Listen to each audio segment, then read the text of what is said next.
What were you saying? We should call it the system of objects. Okay. Hey, everyone. You're not lost. You're in the field between. This is a podcast Where you where going, we discussed different ideas and the proverbial field between those ideas. Uh-huh. I managed to not say bridge this time. That's good. That's good. I'm Ahmed. I'm Yasmin. I got a fun episode for you today, I think. Yeah. We're going to be talking all about objects, the way that we relate to objects. Sorry, hold on. I lost my headphones. Oh, no worries.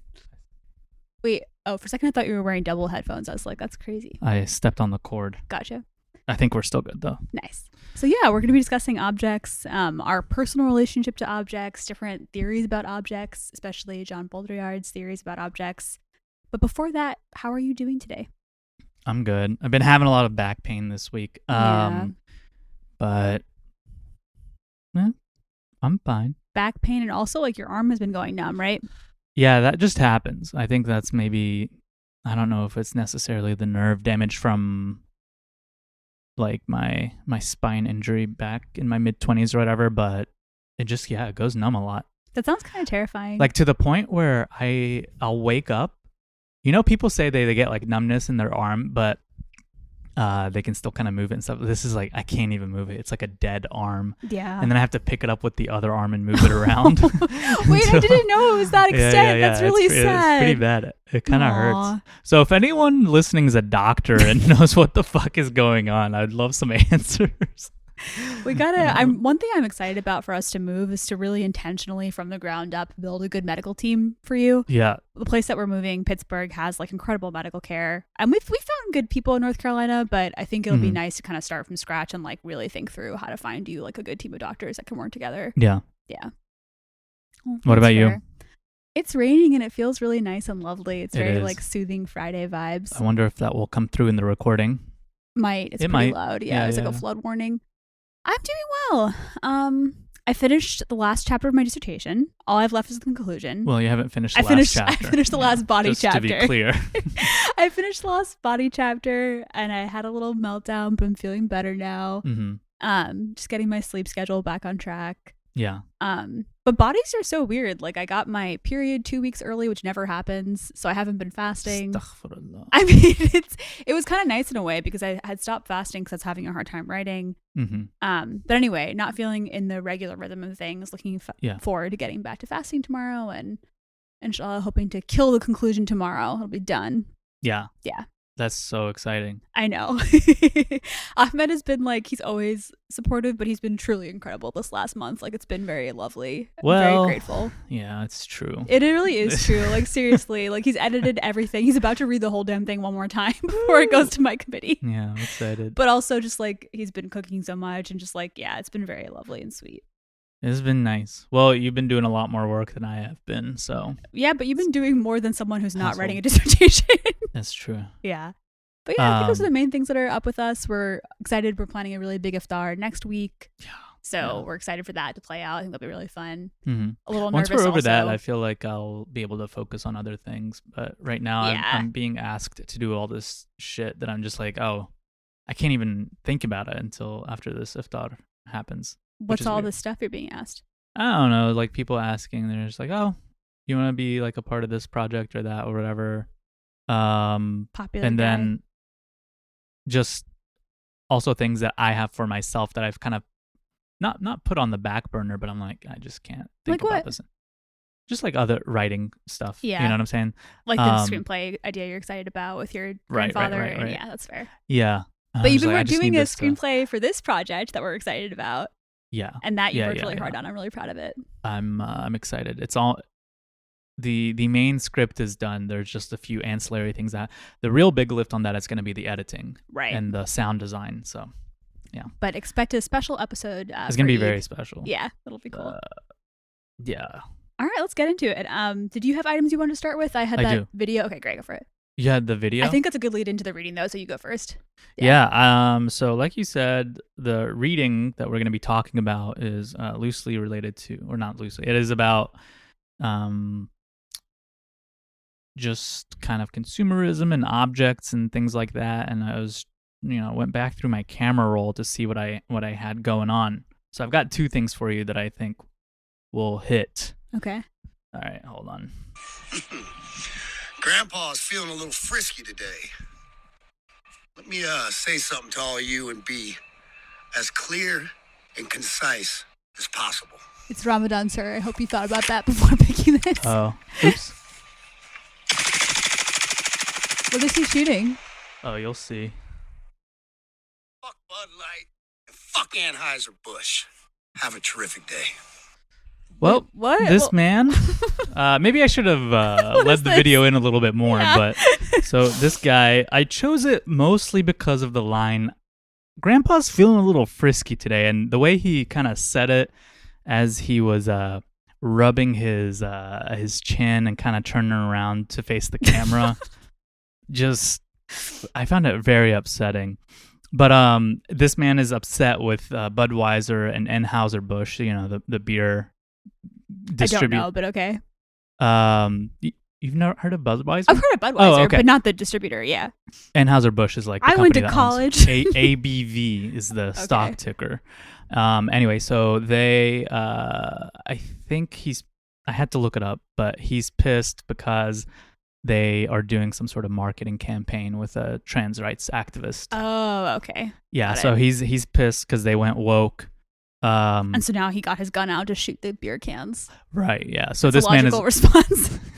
This man is literally just fighting a war against objects. I like that I don't like obviously the message, but I like that he found, he's fighting the good fight. Target. Yeah.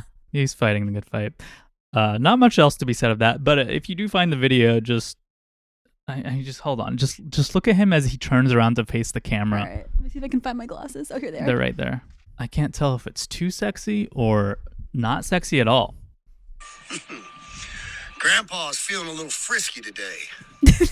You can't see that, but Ahmed was like turning at the same time. Grandpa's feeling a little frisky today. I feel this way about many things that you show me from the internet, that your response and like your reaction to it is the thing that I find cute. And not so much the video. That's fair.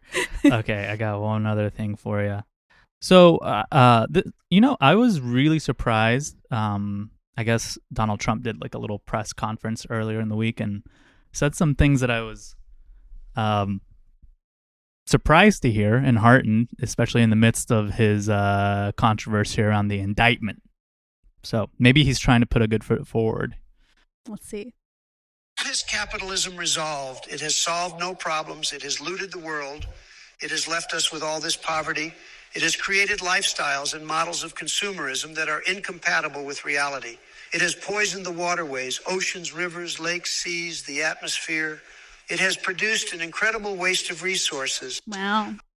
Is this another like chat bot generated video? No, that's Donald Trump. Legit? No. That's the man himself. No, it's a chat video. And these are his opinions. You and evened it out after showing so many Biden ones. That's good of you.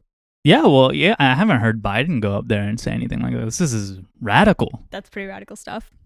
Yeah. Isn't it scary to think this is going to be our reality, though, that we're going to be shown videos of like maybe loved ones even that sound so realistic?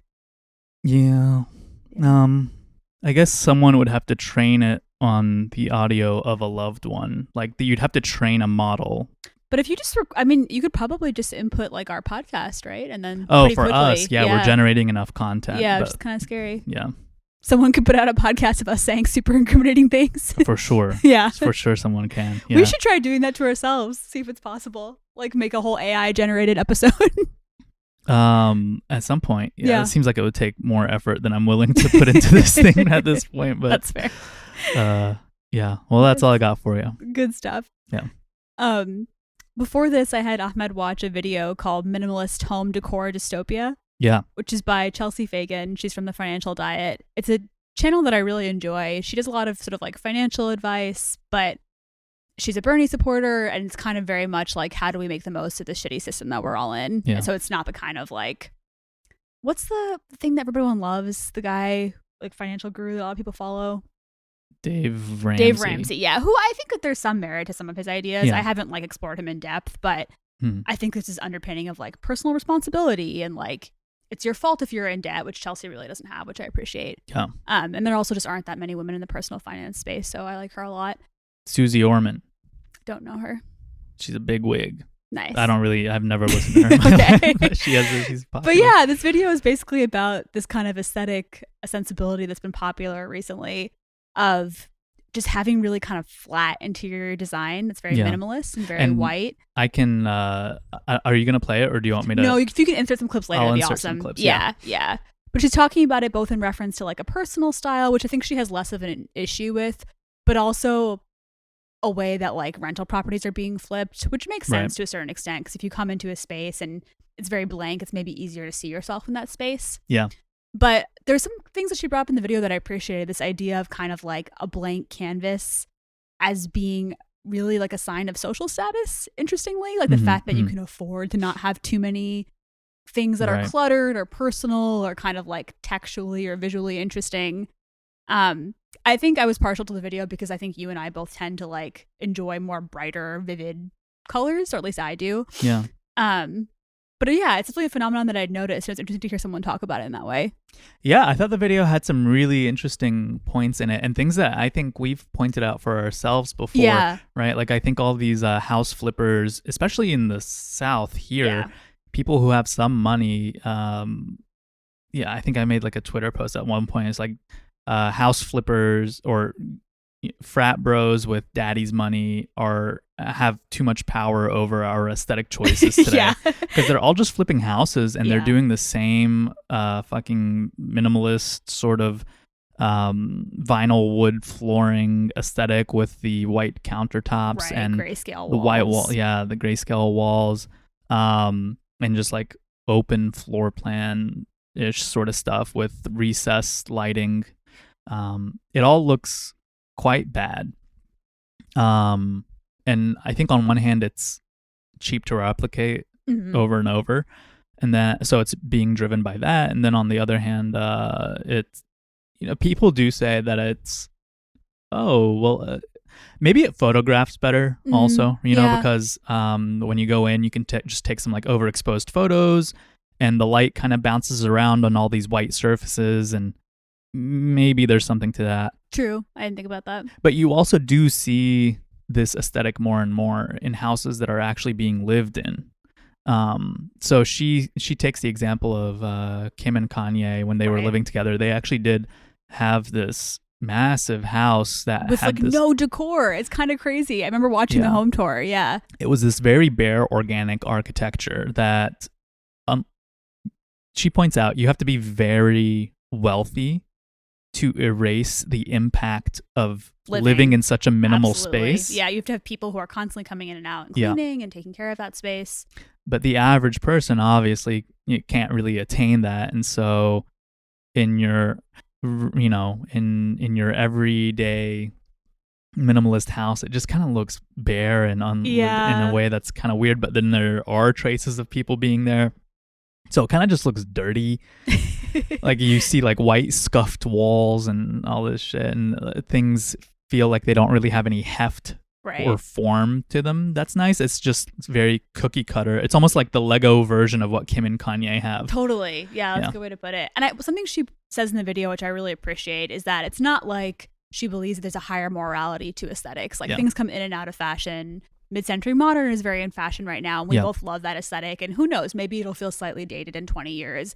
But there's this idea of like nothingness. Well, it looks slightly dated now, right? Like you do see a lot of replicants of mid-century modern furniture that just don't look as good because they are mass manufactured. And they're like poorly manufactured and they're not actually from and you the time can tell period. just by looking at them. Yeah. But I was going to say, like, any trend will kind of wax and wane, like fashion. And I think there's some fun to that. It's fun to like have, trends, and it's not that because like we like to have color in our home and whatever that we're like better people or anything. And also like, we're very much in an area where I would say that we're fairly complicit in gentrification. That's a complicated topic. Right. But I think the thing that I appreciated that you're kind of pointing out too about the video is that this is kind of like association with like cleanness as lack of having possessions that feels kind of like weird, or that doesn't have to necessarily be an association. Like there shouldn't be this idea that to like have less or to have like a clean kind of slate looking home somehow makes you a better person or a more virtuous person. It is complicated because it does signify more than one thing, right? Yeah. So Kim and Kanye's house, for example, one could say, well, we want to have simplicity and reduce the complexity in the house so that you can focus on the form of the architecture itself, because maybe it's very intentionally designed, right? And you can look at the curves in the wall and the way that the light plays on it and whatever. And I think that can be very sensuous and That's interesting. true. Yeah. So maybe that's one level of it, right? But again, that's not attainable for most people. Right. Once it kind of gets watered down into more of a consumer-like product, it loses more and more of that intentionality. Right. But it also does signify, right? Like, oh, minimalism as opposed to maximalism is, people generally take it to be like, oh, it's also like a moral choice. Right. So I am, or somewhat environmentally conscious perhaps, or I am doing this against a consumer culture that sells me all these empty things and all this bad art to put on my walls. Similar to the way people talk about their diets too, it kind of shows a level of control and like mastery over the self, mastery around surroundings. Yeah. Like, look, I'm careful not to accrue clutter. Exactly. Yeah. And she also talks about like WeWork spaces and the fact that it's like a recognizable aesthetic, like wherever you are in the world, you can kind of step into that space and there's a familiarity. So that's interesting, right? Because there's something to be said that if you are traveling somewhere or lost in a city or something like that, for example, it's somewhat comforting to see something that you're just used to and how to move through it, right? Like, so seeing like a McDonald's or a Starbucks. And I was just thinking about how much you like rest stations. I love rest stops. Yeah, because they're so organized and and you know what you're gonna get, right? And they're not like an overly consumerist space. They kind of like just fill a very basic needs, which I love. Yeah, I wish they were nicer. I wish the states poured more money into making them actual places where people could like stop, and it was more of a prominent site along highways, but whatever. But if you're like lost in a city or something, like this happened to me in Paris, and I was just like, oh, I don't know where I am. My phone's dead. I found a McDonald's, and that felt very nice because I was like, okay, at least I can go in here and like charge my phone, fair. I and see that. Yeah. no one's gonna get on my case for not buying anything. You know that it's a space where that's accepted, right? But a lot of places, so that's nice. Even though all McDonald's look the same, and they kind of do adopt that like shitty minimalist aesthetic worldwide, and now they used to be brighter and more vivid, but now they're going toward the like McCafe, like warm brown tones and stuff like that. Oh, interesting. I didn't know that. But it's McDonald's, right? So to do it on a mass scale, they're not going to like hand carve like the furniture or anything like that. It all looks very bad. So, but the other part is like it can be alienating too. Like it can. Well, because then there's a lack of specificity and like kind of cultural context, which is something I love in design. Yeah. I think it's very alienating in a lot of the coffee shops and a lot of other spaces. Yes. Oh my gosh. I hate. Actually, you know what? That's not true. It depends on the coffee shop. But I often will go into a coffee shop that feels very sleek and minimalist and just kind of feel a complete lack of warmth. Yeah. But now I'm actually thinking about one coffee shop in Raleigh that I do like that kind of has that aesthetic, and I'm not sure why I like that one. Yeah, I don't know. Yeah. Maybe it's just you got used to it over time. Maybe. Yeah. I think it was kind of girly on the girly side of minimalism. It's a lot of like pink. Yeah. But yeah, I personally just like love warm colors. I don't like clutter, but I do like lots of personal touches in a home. Yeah. And I love like art. Like I could never be a minimalist because I love like really loud expressions of art. Yeah. And I love walking into someone's home and being like, oh, I feel this person's energy, Yeah. Yeah. I think that's easier to navigate than somewhere like that big open coffee shop that's very bare because it doesn't invite you in. But then if you do find yourself in it, it feels like you're just floating in a sea of white. Right. And you almost do feel lost, or like you're supposed to perform for the other people there or something like that. Interesting. And you're not really sure exactly where you fit in. But let's contrast that with something like the Isabella Stewart Gardner Museum in Boston. Love where that museum. It's very cluttered and very eclectically curated. But somehow it comes together in a way that all makes sense, and you find somewhat easier to navigate. Now, one space, I guess you could argue, is more intentionally designed and curated than the other by professionals and stuff like that. But I think there need to be a mix of, clutter and then things that are just kind of stamped. And you're right. I guess it depends on the functionality of the space, to be fair. Like if it's a space where you're meant to be working, or there's different functions. But I also do hate the I can see how the aesthetic of most coffee shops would be interesting if it was less frequent. Right. So if you had one of those like minimalist, bare, monotone or monochromatic coffee shops, every once in a while, infrequently, then it wouldn't be such a bother. It wouldn't be that big of a deal. What's the new coffee shop in New York that you're telling me about that's kind of trying to be like the Apple Blank store Street. of what's it called? No. Okay, so there's Blank Street that started as a cart, which is supposed to be like unbranded, and I think Wall Street people are starting to kind of gravitate toward that. But the one that's really becoming the Apple store of coffee shops is Blue Bottle. So that started out in San Francisco. That's been around for a bit, though. Yeah. It's been around for a bit, and I think it's VC backed. I think Nestle bought them at some point, and then they started like Apple, right? They started buying retail space and opening up shops in these kind of historic buildings and renovating them and making them very white and minimalist. Yeah. Yeah. This is such a sad New York story. It reminds me of all the cool spaces that were bought by Dwayne Reed and made into at least pharmacies are practical, but not to get into it too much, but the Baudrillard stuff. So I think he mentions collection. Yeah. People who collect are collecting themselves. Yeah. And when we think about collecting spaces or going to them, right? Like I have my collection of spaces that I go to. Right. It's very upsetting when the ones that are available to you, or it's not very upsetting, right? Like, but I think it happens often that the ones that are in proximity to you, or if you live in like a middling city or something that's not that dense, they are all emulating something that is not you. Like you can't find yourself in these spaces. Yeah. Or you find yourself feeling more and more alienated in all these spaces because they're all kind of referring or signifying or simulating this thing that is self-referential, right? So we somehow got to the point where we think that these minimalist spaces are good and friendly and whatever, blah, blah, blah, for whatever reason. And they just keep replicating because it's kind of a consumer culture thing and they just want more and more consumption. Right.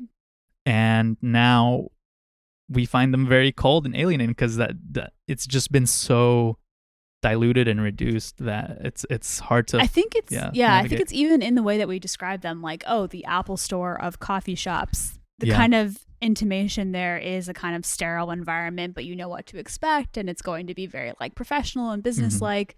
And we keep on saying like white spaces. Yeah. And I think there is a slightly racialized aesthetic. I don't know if it's going too far, but I think that this idea of like lack of a discernible heritage or like lack of like a personal imprint that kind of feels like, oh, anyone can see themselves in their space, but could anyone really see themselves in that space? I don't know. I mean, I think it's definitely driven by a predominantly white aesthetic, Consumer whatever basis. that means. Yeah. Right, because I mean, it's all kind of, because it is kind of a very consumer culture thing. Who has capital? Right. It's mostly white people. And so it is, catering to that. And then, like, I mean, to be fair, I feel like the coffee shops that I enjoy, like I'm thinking of Chai Spot in New York City, are almost like an exaggerated version of like this kind of diaspora fantasy of Pakistan. But I like spending money on that and being surrounded by that. Yeah. Yeah. Is this a good transition? Do we have more to say about this video, or should we talk about like our personal connection to objects before we get into the Baudrillard reading? No, start us off. Yeah. So I like that you already kind of tied us into thinking about this idea of like collection, of self. And I'm not sure how organically this will flow, but before we talked about the reading, I just wanted to think about, and you know that I've got a lot to say on this topic, but I want to hear what you have to say also, like how we relate to objects. I think you are very I think we both are very attuned into our aesthetic environment. Yeah. Maybe in different ways, but I would say that I feel we're slightly more sensitive to that than the average person. Do you think that's true? You think you feel more sensitive? I think I'm attuned to my personal environment that I can control. Yeah, like my home.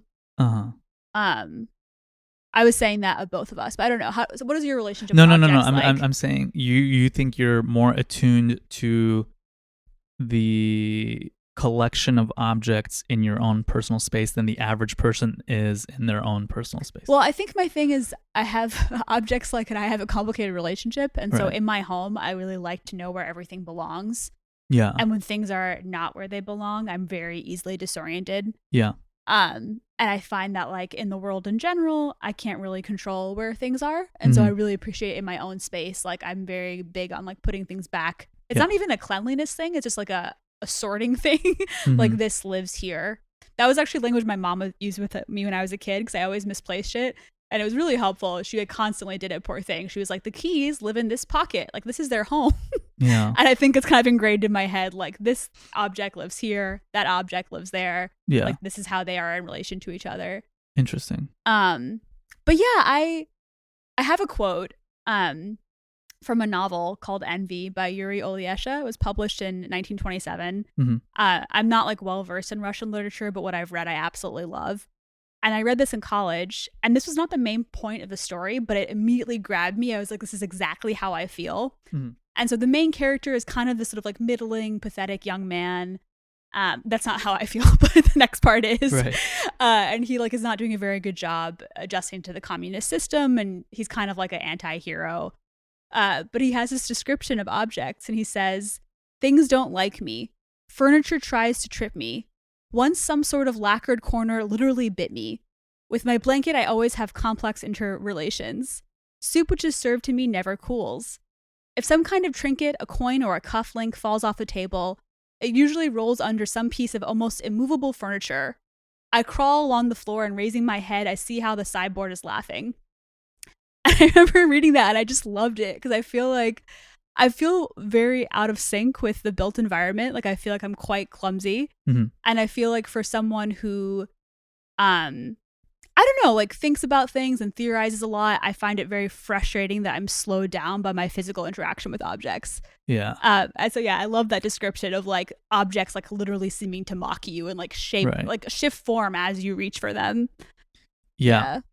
This would seem to imply that objects have some sort of endowed, like them with some sort of spirit. Yeah. Right. Not in the same sense that Baudrillard would say that objects have, take on a life of their own and have meaning that signifies X, Y, Z. But I do remember early in our relationship, you seem to have, I think it's subsided since then, but you really struggled with doors in particular.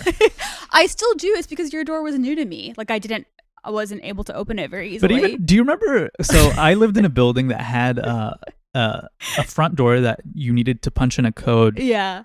To be able to enter. Yeah. And there was one time when I gave you the code, and you punched it in, and you watched me, and I watched you, and it wouldn't open. Yeah. And then I punched it in, and it opened. Yeah. And then I cleared the pad, and I said, okay, maybe it just wasn't cleared. You have to just punch it in again. And it would not open for you. And we did that like 3 or 4 times. And I was just like, interesting. I'm telling you, they don't like me. Yeah. I feel and then you also just couldn't recognize doors. That was another thing. You almost went to some other person's apartment a couple times, and you beat down their door, and you thought I had locked you out and was potentially cheating on you at the time. That's another story about me being jealous. But yeah, it is related to the door conundrum. It was in the same building. Shame on that block for not having different codes for the different apartments. Yeah, you got it. Yeah. But yeah, no, you're totally right. I definitely, like, I've had that happen a couple times to me. I've even like had a couple moments where once I was on a trip with a friend, we were in Puerto Rico, and I like took out a bra, and I was like, Jonna, like, why is your bra in my bag? And she's like, that's not my bra. And I was like, whose bra is this? And just because the bra was in a new environment and because I was tired that I did not recognize it. Yeah. So I think either like when I'm in a new environment, or honestly, it gets much worse. I have some issues with like sleep and anxiety when I haven't been sleeping. My grip on the physical world actually really does wane. I'm very nervous driving, sleeping. Yeah. Because I feel like things sometimes like flicker a little bit. Like they don't seem fully substantial. Which is not like my everyday waking reality, but like it happens once in a while. And it's enough that I have tried to like look into it. I tried getting myself tested twice to see if I had any kind of like learning impairment. Yeah. And they were like, yeah, but also like you're functioning enough, and they didn't have a very good explanation. So it's hard to say. Labels are only helpful insofar as they help you, you know? Yeah. But so that is not an experience that I've had, right? So for me, I've never felt like these things were like vibrating or buzzing with life in a way that they conspired against me. But I feel like I became a lot more aware of how I was affected by my environment. So I think it's always been a thing. I think I've always been sort of very attuned to light in my environment. Yeah. And whether it was like directly bouncing into my eye or whatever, and whether I was being distracted by it, et cetera, et cetera. But sometime after graduating from college, I started becoming very interested in, well, because of my job, actually, I ended up having to think about UX design and how things were built to be usable by people. But from that, I was just like, okay, well, you could also apply this to everything else in the world, right? Like, why are things built the way that they're built? And so I started reading like a freshman design school level books on just urban planning, urban design, a lot of other things. And it just really kind of gave me language to think more about this stuff. Like your built environment.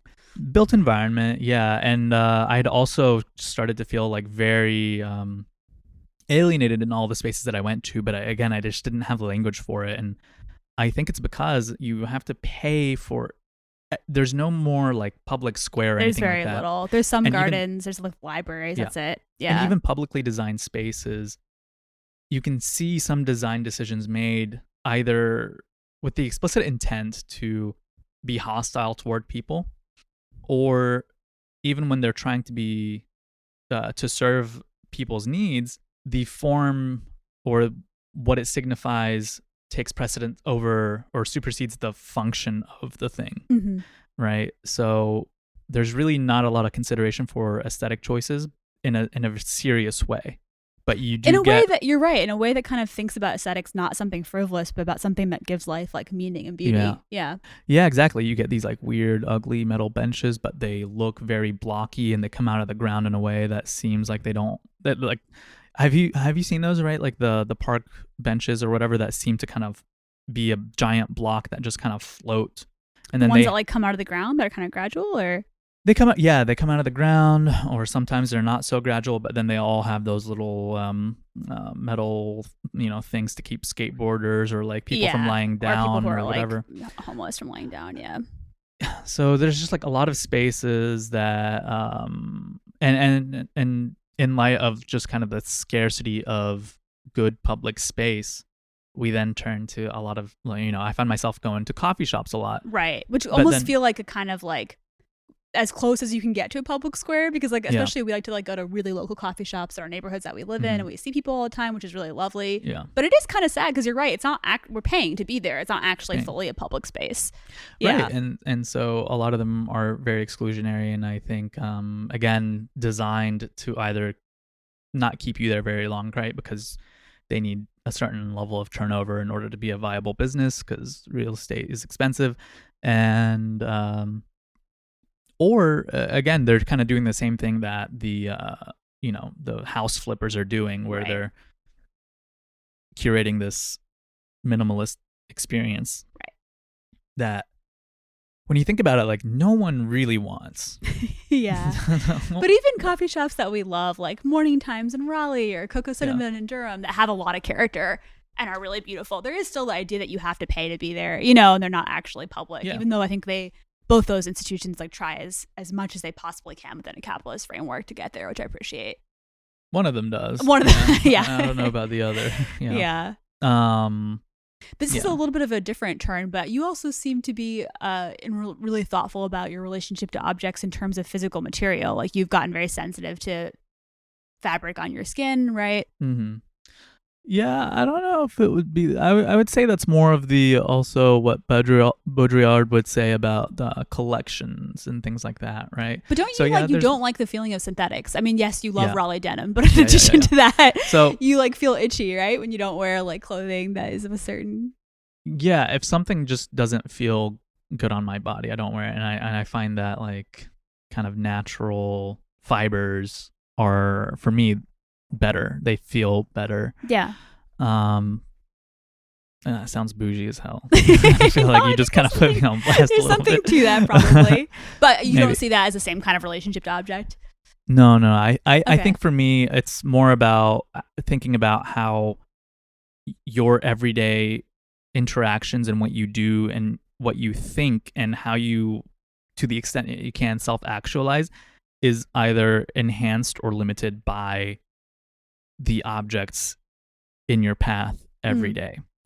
And I started to think a lot more intentionally about everything, right? Like, and that's why I got really into urban planning and thought maybe I wanted to go to school for that. Right. But and that's kind of what led me to the Caravanserai project also, is because we have all of these spaces that we don't get to decide how we use them, and the way that they're created is not democratic. Mm-hmm. And so the idea was to take these spaces and reappropriate them and make a space that you don't have to buy into.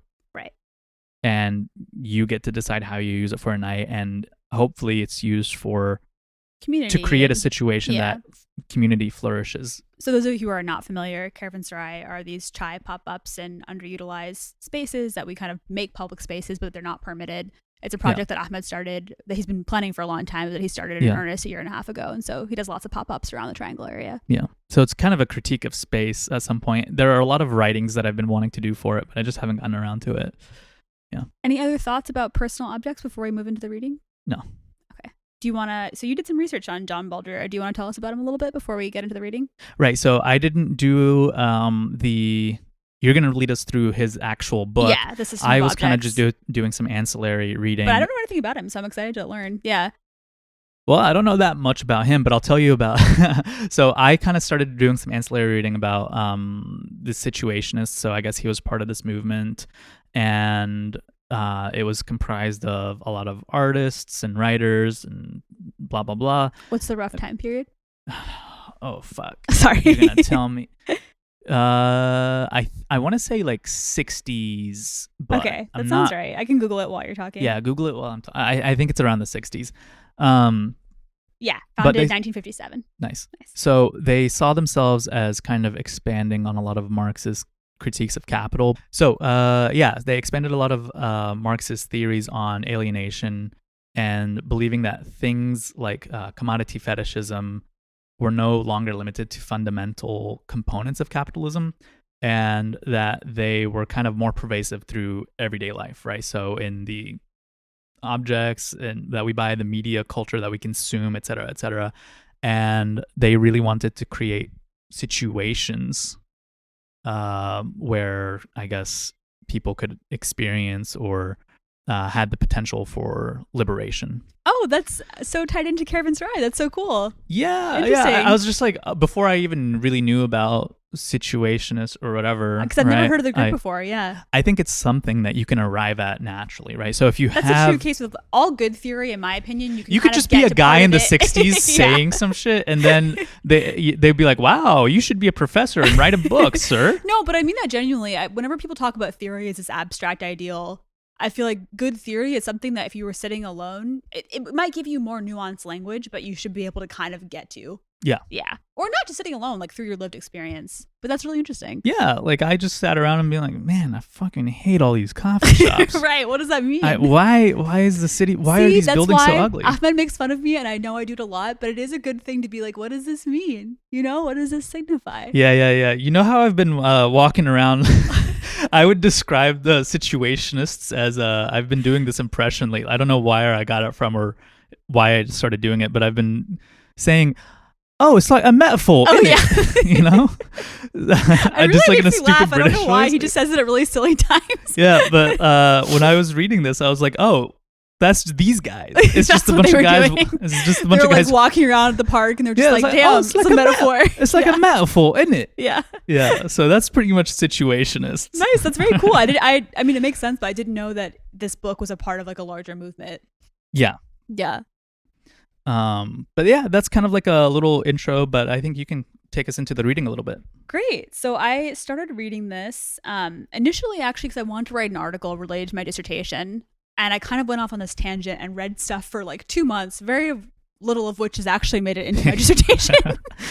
but You part don't of, say. Yeah, part of what kept me interested was that I kind of felt like some personal resonance with like, oh, I haven't been able to think about objects in this way, and I found it very helpful. And parts of it have come into my dissertation in terms of thinking about the people that I am looking at and that I'm kind of working with through historical texts, like how did they relate to their physical environment, and how do they try and kind of use those objects to kind of say things about themselves, whether they were scripts or manuscripts or pieces of clothing.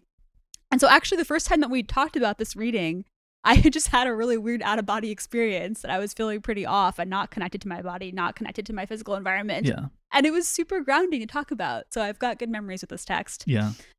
But essentially the whole book, Jean Baudrillard is going through and thinking about objects and how they relate to each other and relate to us.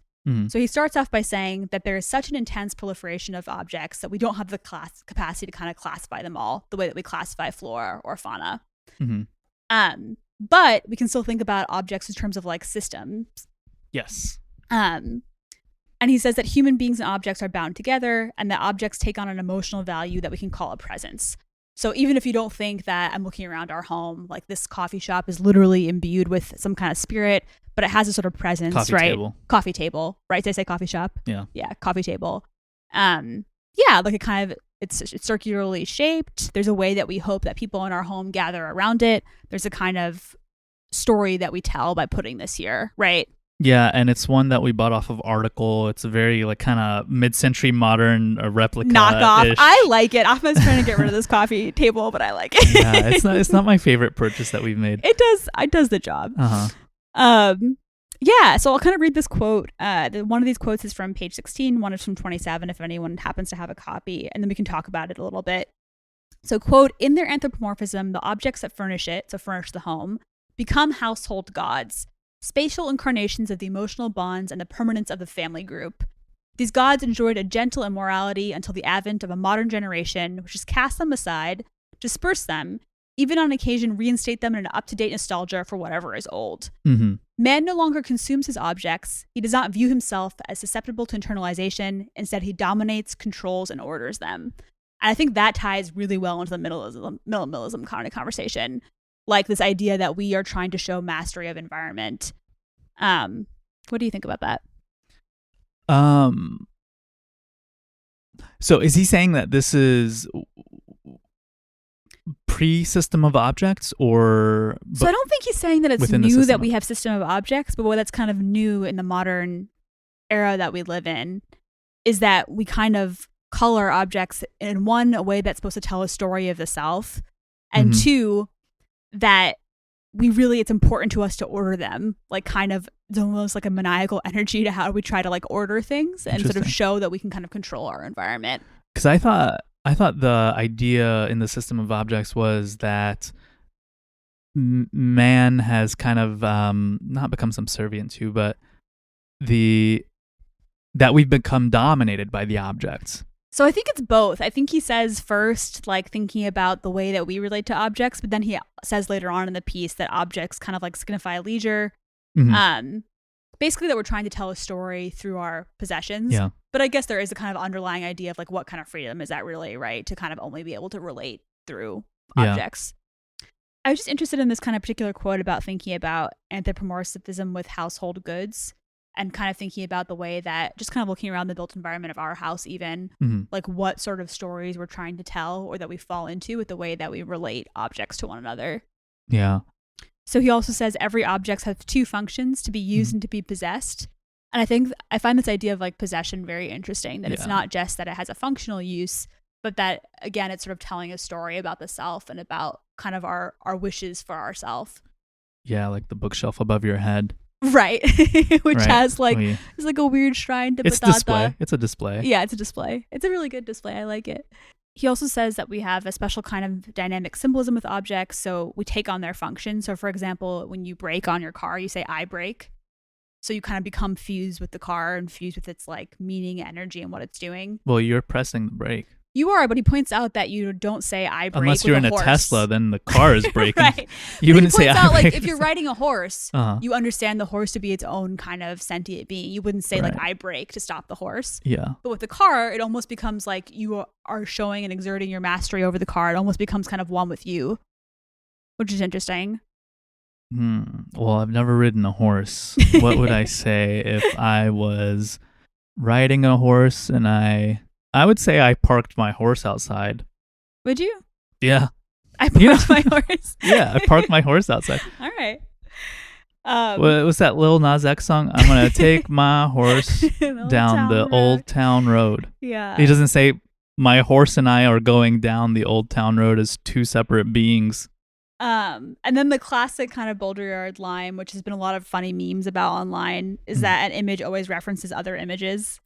Which is really powerful and true the more you think about it. Like whenever you're looking at one single, really anything, so many other visual symbols have gone into the way that you interpret and understand that. It's kind of beautiful, but also really complicated.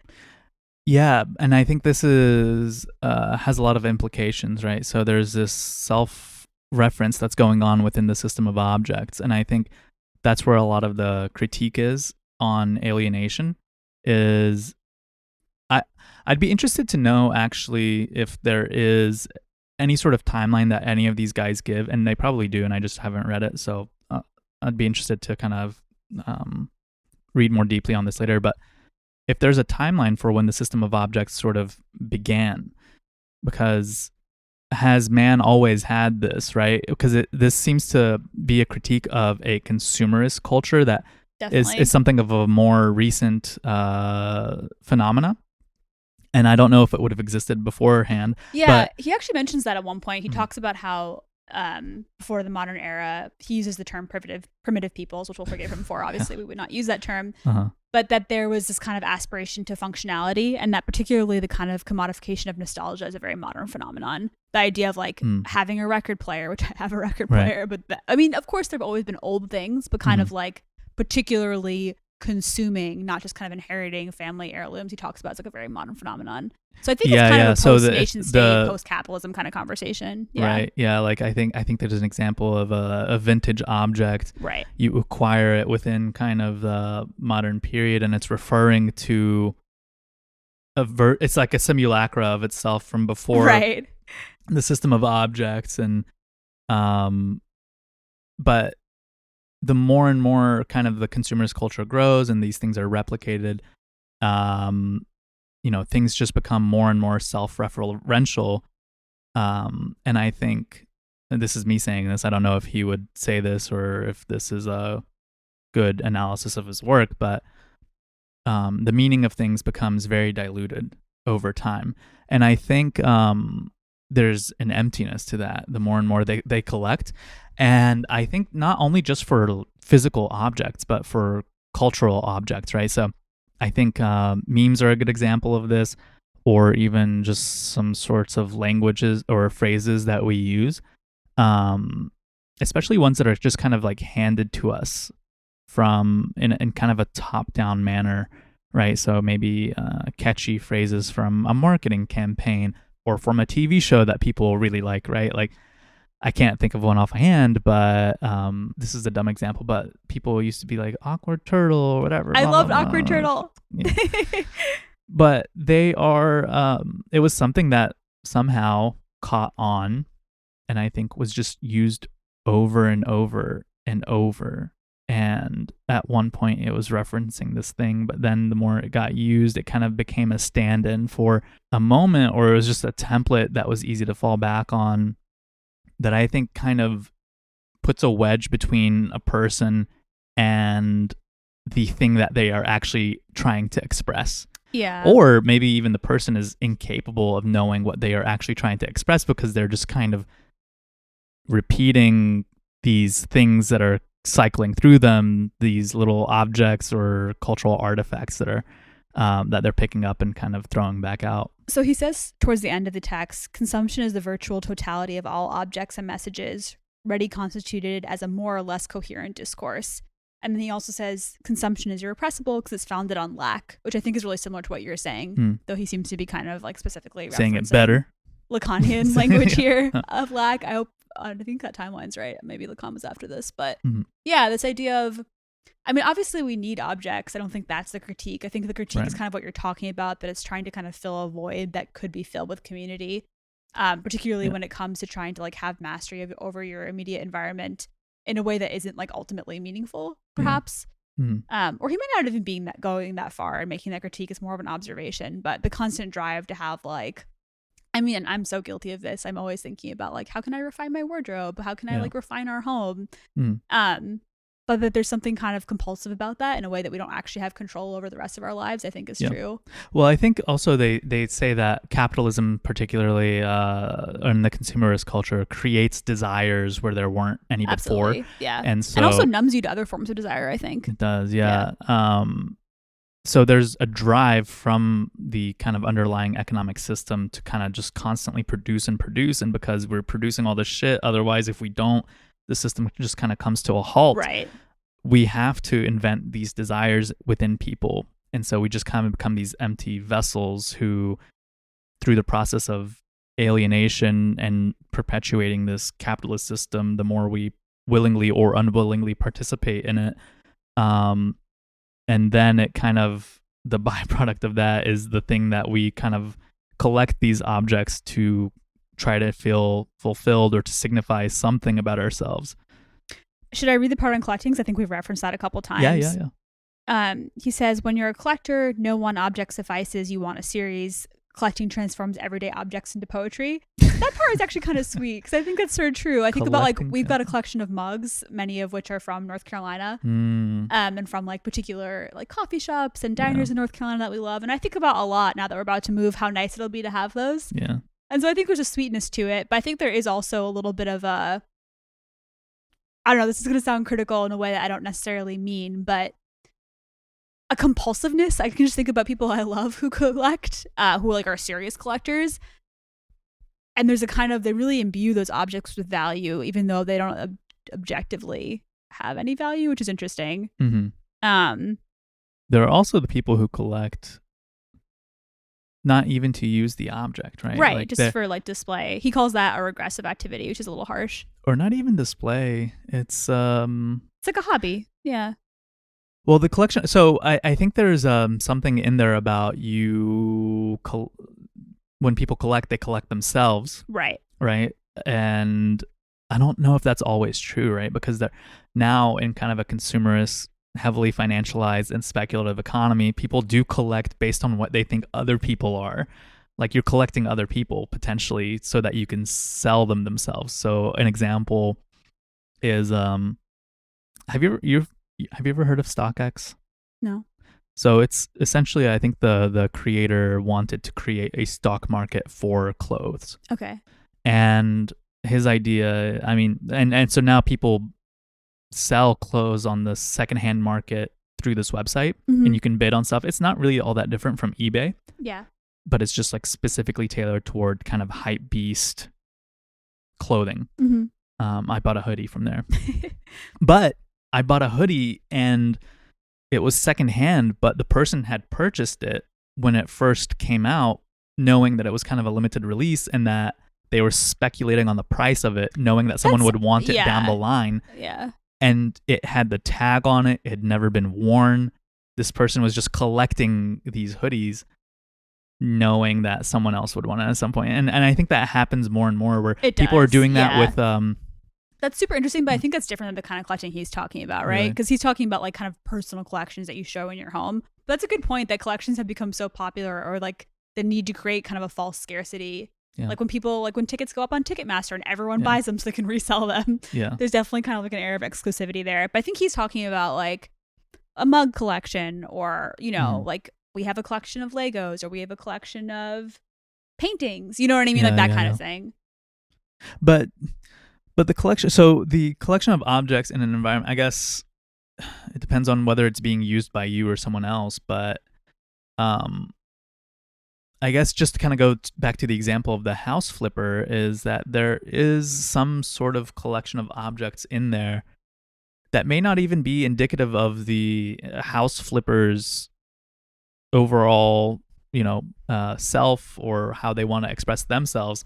but how they think other people will want to express themselves. That's true. Like, But I don't know to if be it- fair, do you think like I feel like it's kind of stretching the notion of what a collection is. Do you think like Maybe. collection in the kind of the classical sense of a hobby? I mean, yeah, you could say it's dictated by what society finds interesting, but often Yeah. there are actually very niche kind of subcultures that you then collect and be kind of a part So of like and express baseball yourself. cards. Right, exactly. Or Pokemon cards, yeah. Yeah. Okay. What is a collection? It's also a good question. Yeah. I would put that to him. Yeah. Is it the impulsive drive to just collect one type of thing? Right. Hmm. I think when he's talking about collection, I think that's what he means. But that's a good point that it does like apply to a lot of ways that we just relate to objects in general. Right. Yeah. Books. We definitely collect books. Yeah. That's a great one because I feel like there's a lot of things that you are signifying by collecting books, right? That you won't possibly be able to read them all, but you still buy them. Mm-hmm. Yeah. I think it's a difficulty. It's indicative of a difficulty to grasp your own mortality. That's what our collection of books means. I think that's what anyone who has a lot of books. It means that you think you'll get to read them all and you won't die. Yeah, I think on the face of it, people see it as they want to signify they're smart and intellectual, but I think it's just an inability to grasp your own I mortality. like that. We've tried to like connect our books to community too, to be fair. Like we've had poetry events, and so even if we don't read every poetry book that we have, we like kind of lend them out and stuff. I think all the ones that I've bought, I've read. I think I've actually read all of our poetry books too, but I definitely haven't read all of our books in general. Well, Actually, sometimes funny, you just get just- one and you're like, I'm interested in a couple chapters on this. Yeah, or like for sure. the author has like a really strong like opening Yeah. argument, and then it just kind of drags on. I mean, I'm like so guilty of this because Yeah. especially writing, I've been reading so much just for the sake of writing that I definitely miss approaching books more holistically. Yeah. But yeah, if you had to collect something, I think books is a decent one. Why Books should be 200 pages. not? Movies should be 2 hours long. No longer. Both are books are getting shorter and But movies are movies getting longer, longer. and it's a disaster. All right. Any other thoughts on the Baudrillard reading? There's one more reading I wanted to talk about briefly. Overall, I just appreciate this kind of like reflection. Yeah. It made me feel a lot more thoughtful like the week after I read it about the objects around me, especially my home. So, do you know, or what are your thoughts on, this being a capitalist critique? I assume they would think that this wouldn't be the case. Like, we wouldn't have this simulacra Yeah. if we lived in under a different economic arrangement. And I think most of them were either anarchist or communist. So, what are your thoughts? Like, how would we relate to objects if we didn't live in a capitalist society? Yeah. Yeah. I think one thing that's uncomfortable that people who are socialists don't want to think about, including myself, is that we will have to change our consumption patterns if we actually genuinely are able to like move beyond a capitalist society. Yeah. And that's so much easier to fantasize about than it will be to actually do. There will have to be some kind of sacrifice made. Yeah. Especially in the short term, as like realistically speaking, production processes like recalibrate, Yeah. There is a kind of like drive to constantly have the newest, better, shiniest gadget that is obviously not sustainable. Right. And that will be a short-term sacrifice. Hmm. But I don't think that there can still be beauty under a non-capitalist world. If anything, outside of our homes and the tiny micro environments that we work so hard to control, there might be more spaces that we feel less alienated from. And that'd be a really beautiful thing to have more like public, design and public spaces that feel welcoming and that are built with a greater good in mind. So I think ultimately it would be better for our relation to objects and relation to each other. Yeah. If we felt less alienated in public spaces. If there was a more egalitarian control over the things that were produced by the society, we'd probably be a little bit happier. Yeah, but it might mean like, that we have like a less good TV for a bit, or like, it will definitely mean a recalibration on like a practical level of a lot of systems. You get the one government cereal. Right. No, I don't know, but yeah, I don't know. What do you think? I do. I mean, I don't know. It's right. It's all speculative, but I do think that the invention of desires in a consumerist culture, like a very hyper consumerist culture, that is undergirded by a profit motive, is a specifically capitalist thing. And so, if that was something that was not the driving force of our economy, or our society, I can see it being different. I can see the relation to these objects, us having more mastery over them, or really focusing production on things that fulfill the desires of people rather than the the desires created by a consumerist culture Right. that is kind of self-referential. Is it self-referential, or is it kind of like creating desires within us? I think both. Yeah. Yeah. What else you got? I want to talk a little bit about, and we listened to a podcast that was an interview with this author, and I've read his work, J. Lauren Mattery's book, The Fetish Revisited. We So listened to the interview a long time ago, so We did. you'll have to refresh my memory. So he's basically talking about the concept of the fetish Mhm. and kind of where it originates. And I found it really interesting because commodity fetishism, which you can talk about better than I can. Nope. What? Nope. I think so. It's a term that gets thrown around a lot, but I didn't know like the etymological origin of the term fetish. Mhm. And so it turns out that in the 16th and sort of 17th century, Portuguese and Spanish traders encountered West African religious practices that kind of like through like colonialism and through the slave trade, and thought that these religious practices were putting undue amounts of power vested into objects. And so they would see like amulets and other kind of sacred practices and say like, this is not appropriate. And they termed them to be fetishes. And so they kind of name this phenomenon of a feticcio, which becomes eventually a fetish. And then both Marx and Freud actually pick up on this term and use it very differently for psychoanalysis and for the theory of commodity fetishism. But the kind of idea inherent in both those theories is that you are improperly putting desire onto an object that it is not inherently imbued with. And I think it's so cool Or to value. know, right. Desire and value in the case of like a sexual fetish desire. Right. So like I would say latex, Marx focused more on the value. Right. Yeah. Right. But if you're talking about like a sexual fetish, you know, like, and that actually also ties a little bit into the Baudrillard reading with even like if you fetishize certain parts of the body that are not commonly fetishized. So Baudrillard talks about how the body can be segmented up and almost objectified under a capitalist system, which I think is so true. Like everything has value. He doesn't say this, but like even your feet, which is true. Interesting. Why did you think of feet first? Because that's like a fetish, you know, like Whose fetish? people take, not mine, but Who are you people talking take photos of their feet and What? put them online. Are you kidding me? Yeah, it's like, What? How do you know about this? Well, we'll look at it later. I'll fill Oh you my in. god. But, She's pulling up her bookmarks tab right yeah, now. no, I'm not. Oh my god. There is like a Yasmin. wiki feet thing though, yeah. Oh my god. There's a what? But anyway. Why are you on WikiFeed? I'm not. Some YouTubers that I know have talked about how they're on it. You're supposed to be writing your dissertation. Yeah, it's true. This is why I'm so behind. Oh my god, But you're always on WikiFeed. That's why. I think the core of what I find interesting about Mattery's idea is that every cultural context does imbue objects with sacred value. And I think it's more of like a question of who is in charge and like systems of dominance with who gets to say what's appropriate. Because of course, like Europeans also had fucking fetishes. You know what I mean? Like they had crosses. Like, I mean, that's a huge religious object, right? That is like imbued with all this sacrality and power. But it just makes me think about like who gets even to before say capitalism. what? Even before right, capitalist exactly. system, Even before capitalism. But like it's just interesting to think about who gets to say like what is an authentic relationship with an object. Yeah. And who gets to say that it's improper. I'd say it's these white guys in the 60s. that's that does seem to be a theme, yeah. Yeah, that's interesting. Yeah, so I think the kind of what people would call irrational, right? Like the ascribing of value or significance to an object. I don't think it's a completely capitalist consumerist phenomenon. No, I think it's it would not. happen regardless. I think it's just heightened by capitalism. But even then, Well, because like money is the ultimate right. fetish object, right? Like a paper has no intrinsic value to us in the way that we use it. Yeah. Yeah. It's not so offensive, but it is kind of interesting that like concept, which is so central to Marxism, that there isn't more discussion of like where it comes from. I feel like that would be helpful. It's all very interesting. Awesome. Thanks for chatting. Yeah. Anytime. Okay. What's your favorite object in the house? That's a good question. I love this rug that our friend Brittany got for us in Morocco. That's the best rug. That's probably mine too. And that's like the first thing that we kind of purchased together for our home, I think, right? And or maybe like the first like non super practical item. I guess we got like toilet paper and stuff. Well, yeah. But in terms of like something that I know we'll have forever, and I studied in Morocco, and I just love having the rug something before from the Morocco pew? here. Yes, we did. Yeah. the rug before I also the love pew. we got a red church pew that I really hope we can take with us to Pennsylvania because I love it. It's from a church in North Carolina. Yeah.